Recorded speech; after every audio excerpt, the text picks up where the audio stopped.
Channel A po yan, nasa Channel A.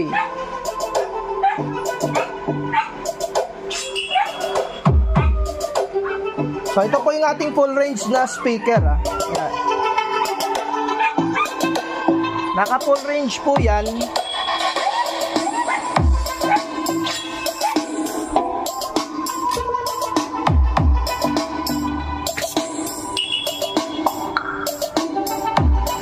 Yan, makikita po nyo, napakaganda na rin po ng tunog po niya, no?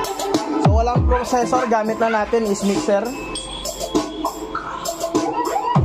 So lagyan na natin siya ng ng pang-sub na natin, yung partner po niya na na Live Pro. Yan. Yan, may partner na po siya. So pwede po yan mga bossing i full range, no? Basta meron lamang kayong two-way speaker. Yan.